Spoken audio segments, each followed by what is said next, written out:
റിയാസ് പറഞ്ഞു അദ്ദേഹം എല്ലാ പ്രവർത്തനങ്ങൾക്കും പിന്തുണ കൊടുത്തു എന്ന്. സർ, എനിക്ക് മനസ്സിലാവുന്നില്ല. ഈ ആരോഗ്യരംഗത്തെ പുനരുജ്ജീവിക്കാനുള്ള പ്രധാനപ്പെട്ട പദ്ധതിയാണ് അദ്ദേഹം ആരംഭിച്ച കായകൽപ്പം പദ്ധതി. അതിന്റെ സംസ്ഥാനതല ഉദ്ഘാടനം കോഴിക്കോട്ടായിരുന്നു. കോഴിക്കോട് അങ്ങാടിയിൽ അങ്ങോട്ടും ഇങ്ങോട്ടും കാറ്റി അടിച്ചു പോയതല്ലാതെ ആ ഉദ്ഘാടനത്തിന് ക്ഷണിച്ചിട്ട് പോലും ബഹുമാനപ്പെട്ട റിയാസ് പങ്കെടുത്തിട്ടില്ല എന്നുള്ളത് വളരെ വേദനയോട് അറിയിക്കുകയാണ്. കോഴിക്കോട്ടെ മേയർ പോലും പരിപാടി വന്നു, പക്ഷെ അദ്ദേഹം വന്നില്ല. നിപ്പയ്ക്ക് പിന്തുണ കൊടുക്കുന്നു പറഞ്ഞു. നിപ്പയ്ക്ക് പിന്തുണ പറഞ്ഞു. പറഞ്ഞു കന്നിപ്പുസ്തകല്ലേ അവസരം തരൂ, അവസരം പറഞ്ഞോളൂ. അദ്ദേഹം പങ്കെടുത്തില്ല. രണ്ടാമത് നിപ്പയ്ക്ക് പിന്തുണ പറഞ്ഞു. എന്ത് പിന്തുണയാണ്? അദ്ദേഹം ഒരു ആശുപത്രിയുടെ മുന്നിൽ പോയി സമരം നടത്തി, ദൃശ്യമാധ്യമ ദൃശ്യം എടുത്തു, അദ്ദേഹം തിരിച്ചുപോയി. അത് കഴിഞ്ഞ് വൈകുന്നേരം വന്ന് മധുരക്കാട് പിന്തുണ കൊടുത്തു. പിന്നെ കൊയ്ത്തുകാലം എന്ന് പറഞ്ഞു. ഒരു കാര്യം പറ സർ, കൊയ്ത്തുകാലം എന്ന് അദ്ദേഹം പറഞ്ഞത് കഴിഞ്ഞ 5 വർഷക്കാലത്തെ ഓർമ്മയില്ലെന്നായിരിക്കും. അന്ന് ആ കാലം അവിടുത്തെ മന്ത്രിമാർക്കും പാർട്ടി നേതാക്കൾക്ക് കൊയ്ത്തുകാലം. പക്ഷെ വി ഡി സതീശൻ മുഖ്യമന്ത്രിയായ കേരളത്തിൽ കൊയ്ത്തുകാലം സാധാരണ ജനങ്ങൾക്കാണ്, മന്ത്രിമാർക്ക്. പിന്നെ സർ, കേരളത്തിലെ മന്ത്രിമാർ സ്വന്തം വകുപ്പിനെ കർമ്മോത്സവമാക്കി മാറ്റുന്ന മന്ത്രിമാർ എല്ലാവരെയും വിസ്മയത്തോടു കൂടിയാണ് സർ കേരള ജനങ്ങൾ കാണുന്നത്. രാഷ്ട്രീയ വിരോധം വെച്ചല്ലാതെ ഒരാൾക്കും ഈ ബജറ്റിനെ എതിർത്ത് സംസാരിക്കാൻ സാധിക്കില്ല. സർ, ബജറ്റ് പ്രഖ്യാപനത്തിന് മുമ്പ് തെരഞ്ഞെടുപ്പ് വാഗ്ദാനം പാലിച്ച സർക്കാർ പ്രിയദർശിനി സർവീസ് ആരംഭിച്ചു. അതിന്റെ കോഴിക്കോട്ടായിരുന്നു ഉദ്ഘാടനം. ഞാനിതിൽ പങ്കെടുത്തിരുന്നു. അതിൽ ഇടതുപക്ഷം ബഹിഷ്കരിച്ച് വീട്ടിൽ പോയ ഇടതുപക്ഷ സുഹൃത്തുക്കളെ വീട്ടിൽ നിന്ന് സഹോദരന്മാർ വഴക്ക് പറഞ്ഞു എന്നാണ് കോഴിക്കോട്ടുകാർ പറയുന്നത്.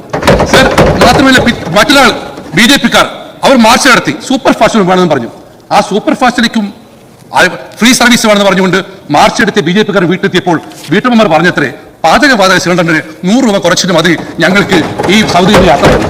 അത് മാത്രമല്ല സർ, ഏത് കാര്യത്തെയും ആദ്യം എതിർക്കുകയാണ് ഇടതുപക്ഷ രീതി.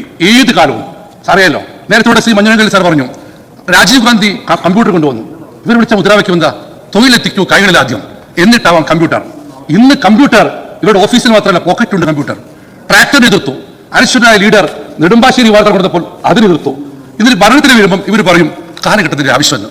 ഇപ്പോൾ എനിക്ക് പറയാനുള്ളത്, ഇനി ഒരിക്കൽ പോലും അധികാരത്തിൽ വരില്ല. അതുകൊണ്ട് ഈ ബജറ്റിനെ കാലഘട്ടത്തിന്റെ ആവശ്യമെന്ന് പറഞ്ഞ് പിന്തുണയ്ക്കാൻ ഇപ്പോഴെങ്കിലും തയ്യാറാവണമെന്നാണ് എനിക്ക് വിനിയോഗം പറയാനുള്ളത്. ബജറ്റിനെ എതിർത്തുകൊണ്ട് ബഹുമാനപ്പെട്ട രവീന്ദ്രൻ സാർ സംസാരിച്ചു. അദ്ദേഹവുമായി എനിക്ക് വ്യക്തിയുടെ പരിചയമില്ല, പക്ഷെ അദ്ദേഹത്തിന്റെ കഴിവിനോട് ഒരുപാട് ബഹുമാനവും ഇഷ്ടമുണ്ട്.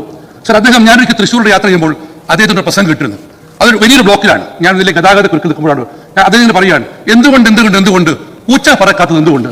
അപ്പൊ ഞാൻ ആ പ്രസംഗം കിട്ടിയിട്ട് പോയി ട്രാഫിക് ബ്ലോക്ക് പറഞ്ഞപ്പം 12 മിനിറ്റ് കഴിഞ്ഞിട്ടും പൂച്ച പറക്കാത്തതിന്റെ കാരണം അദ്ദേഹം പറഞ്ഞിട്ടില്ല. അപ്പൊ അദ്ദേഹം എന്തൊക്കെയോട് പ്രസംഗിച്ചിട്ടുണ്ട്. അദ്ദേഹം നല്ല വിവരണ വിഷയമാണ് നവലിബറലിസം, ഫാസിസം, ക്യാപിറ്റലിസം. പക്ഷെ അത് എന്താണ് ഉദ്ദേശിച്ചതെന്ന് അദ്ദേഹത്തിന് മനസ്സിലാക്കി അറിയില്ല. കേട്ടോ, ഞങ്ങൾക്ക് മനസ്സിലായില്ല. ചിലപ്പോൾ ഇവരെ കൊണ്ടായിരിക്കാം. അതുപോലെ സർ, ബഹുമാനപ്പെട്ട അതിൽ അദ്ദേഹം പറഞ്ഞു ഇവിടെ ഉദ്യോഗസ്ഥർക്കൊന്നും ചെയ്യില്ല, DA കുടിശ്ശിക കൊടുത്തില്ല. സർ, ആരാ DA കുടിശ്ശിക? കേരളത്തിന്റെ ചരിത്രത്തിലാദ്യമായി ശമ്പള പരിഷ്കരണത്തിന് കമ്മീഷനുകൾ സർക്കാർ അങ്ങനെ കുറ്റപ്പെടുത്തുന്നു. ഏതായാലും ഒരു കാര്യമേ പറയുന്നുള്ളൂ, കാലത്തിനനുസരിച്ച് മാറണമെങ്കിൽ ഇനിയെങ്കിലും ഇടതുപക്ഷം തയ്യാറാവണം.